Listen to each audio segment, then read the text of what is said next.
I know another great person, and that is Angela Scott, who's up in Prescott right now. Hi, Angela. How are you? Good morning. You're so nice to me. Hey, let's talk really quick because I know it's getting hot down here. It has been this week. You've been up there. How was the drive going up? Was it a lot of traffic? Because I know people try to get up there to, cool off. You know what? There was not a lot of traffic at all, and I absolutely love that drive from Phoenix to Prescott, Phoenix. You go through the mountains. It is absolutely beautiful. Not a lot of traffic, but Brad, you know what I did this time? I actually was driving up. I missed the exit to turn off. I think because I'm on it's just rote for me. I just go, and I just know where to turn. I was caught in my head. I missed the exit, ended up in Verde Valley, so like an hour north of where I should be. So I had to turn around and come back. Oh my goodness, because you're just enjoying that drive. I like that. So, okay, as we said, it's getting hot down here. People are heading up north, but we also know it is fire season up that way. So you're at where?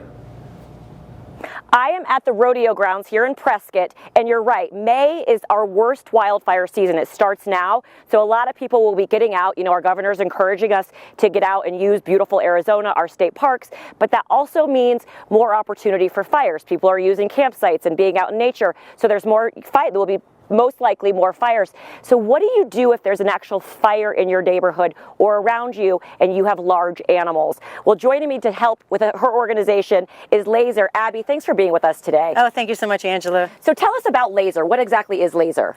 So Laser is an organization that came out of a growing need for there to be a place, as you were saying, for there to be barn animals and have a safe place that they could be housed during times of evacuation.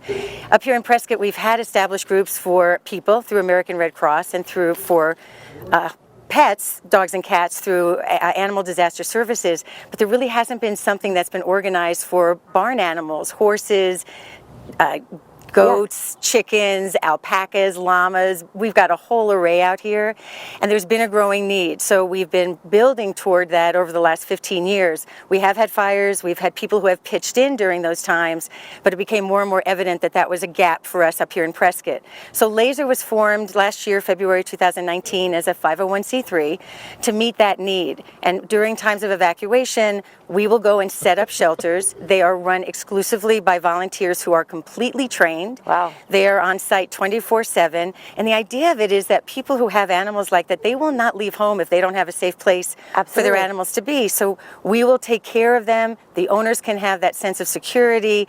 They can take attention on the other things they need to deal with and know that their animals are in capable, trained hands 24/7 during the entire time of the evacuation. Oh, that has to be such a weight off of people. You know, it makes me think of those Australian fires, and we would see on Facebook and those videos of like the little koalas that people were actually rescuing and all of it. So what do people actually do? So let's say, there's a fire that we know it's here, it's coming, they're asking people to evacuate. What do people need to do?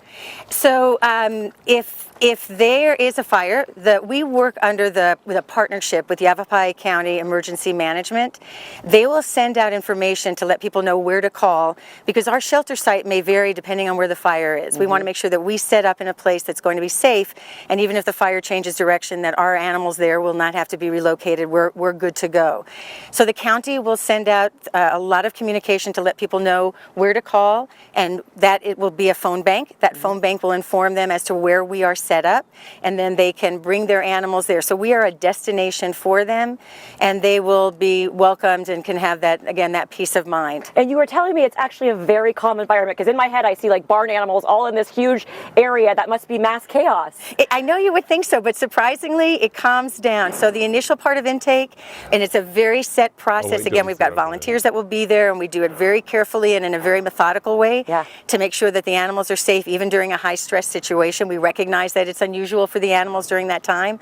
Once they are settled in, it is surprising how things do create a calm, and we really work very hard to keep it that way. We limit visiting, so it's not like open to the public. We limit exposure, we limit visiting. We've got a good process, and so it is amazing that it really does settle down. What a wonderful thing you're doing, and I know so many people out there with animals. I mean, they put their animals first before themselves, right? Absolutely. And I know a lot of people now are saying, how can I help? Especially now with people at home. How can I help? What can I do? What are some ways people can give back to I am so glad you asked that question, because obviously we are a 501c3. We are entirely volunteer-based. So there are three things that we really focus on. One is volunteers. And so people who might be interested in this, it would be wonderful. We've got a website, we've got a Facebook page, we've got our email. So anyone who's interested in volunteering, we would certainly love to hear from them. We have 3 levels of training that volunteers go through. They do not have to have experience with animals. Right. We will train them through that. The other thing we look for is donations. Like any nonprofit, we are based on donations, and we are continually setting up sites. And then I know this may sound a little unusual, but panels is what we are really reliant on to set up sites. We have 3 primary locations we are trying to be operational in. So we've got the Rodeo Grounds here is our Prescott location. We've got County Fairgrounds is our Prescott Valley location. And we are in the process of setting up a location in Chino Valley through the Chino Valley Equestrian Park. And so if we could get those 3, that's our this year goal. And then we have growth goals that we will continue to expand throughout Yavapai County. So many ranchers up here, so many people in need of this. Thank you so much for this great information. Thank you. Thank you so much for having us. This makes such a difference, and we really appreciate the time with you. Thank Absolutely. you. And you know, Brad, I don't know if you've ever actually been around a fire. When I was living up here years ago, there was a fire that was nearby. We weren't actually being evacuated, but I literally had to take my kids to a hotel that night because the smoke. So when you think about that, these animals are ingesting this smoke too. So this is a great service. So I like it. And you know, I'll tell you, Angela, I'm kind of upset that horse has a long face when it should be smiling with everything they're doing for them. I know, right? Get it? Exactly. We'll work on that. All right. Hey, stick around. We have more of the Daily Mix coming up after this.